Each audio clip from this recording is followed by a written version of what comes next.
Today I'm going to be having some fun with this little tiny canvas, and I'm going to be making what will probably be the world's smallest acrylic skin painting. Let's get started.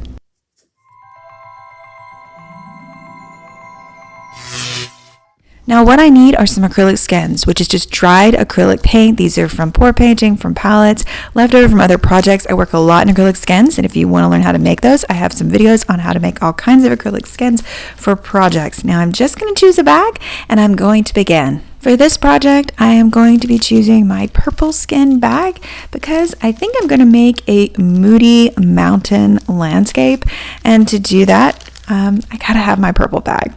So what I do is lay out my skins and just look through them and decide, hey, what do I want to use? This is a stained glass skin here. I have lots of little bits and pieces, which you tend to do if you pour paint. If you collect your skins, you can use them from some really cool projects. I have a whole channel dedicated to pour painting and to using skins, a lot of skins. And I'm going through and looking what would make really cool water, for example, or what would make mountains. Like this little piece would make a really great foreground mountain, my darker mountain. So basically what I am doing is painting with these skins, playing with the rules of how you would actually acrylic paint or oil paint, and just putting these pieces together to make something. A collage that in the end will look like a painting.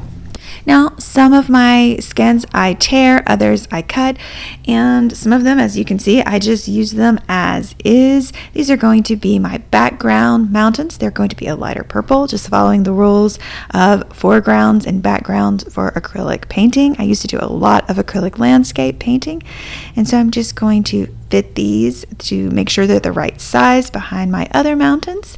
And then once I've got all my pieces together and I'm sure I know how I want them to look, I'm going to put them together. If you watch my channel, you know I usually use diamond glaze, which is in both of these bottles. If you can use something like Mod Podge or medium, the thing is they usually cause the skins to buckle, and even diamond glaze can do that depending on your skin, but I like the clearness of diamond glaze, which is basically a jewelry adhesive. I'm just going to use a brush and I'm going to put it down and then put my skins on top of it. So this is my foreground right here, and then I'm going to add what will be my water. Every good mountain landscape has to have a mountain lake, right?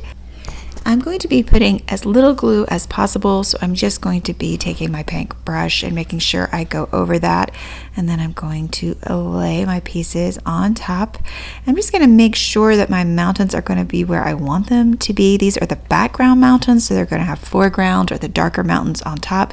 I use my tweezers just to get them down. There's not really any glue here, but other than what's peeking out underneath. But once I've got them in place, I'm just checking to make sure everything is right. I know that I need to put a background down. I'm going to do that a little bit backwards just so that I know that my background mountains are in the correct place. These are very delicate skins, very new skins, which tend to be more delicate than older skins. So I'm being very careful with those background mountains because they are sticky. I do make a few cuts along the way just to make sure that everything looks more realistic. If my mountains need a little bit more jaggediness to them or something needs trimming. But before I stick all that down, I am going to take care of the corners like this because I like it to wrap. When it wraps around the canvas, it just seems to be a lot more sturdy. So I'm going to go ahead and glue those corners before I put down the sky portion. Because I put my background mountains down, I now have to lift them up so that I can get the sky portion. I've already stuck two pieces together to sort of have a moon, sky motif there, mountain. And so I'm just going to place that underneath, being very, very careful. If you've never worked with skins, they are very delicate, or they can be. The top one is a stained glass skin. It is not super delicate, but these newer skins that are made with Floetrol, water, and acrylic paint, they can be very delicate. So I'm just going to slip in all the little pieces because my biggest piece is not big enough even for this really small canvas. I love that you can use all the little bitty pieces on this, and I'm just going to mold it right around my canvas and get everything in place. Now just one more corner and a little bit of glue. I'm just going to make sure that's spread out underneath my background so that everything sticks well to the little canvas. And then make sure my corners are all down. I'm going to be fixing the edges here in a minute. And I'm just going to do a bit of trim work here with my little scissors because this particular skin is a little bit stiffer than the other skins.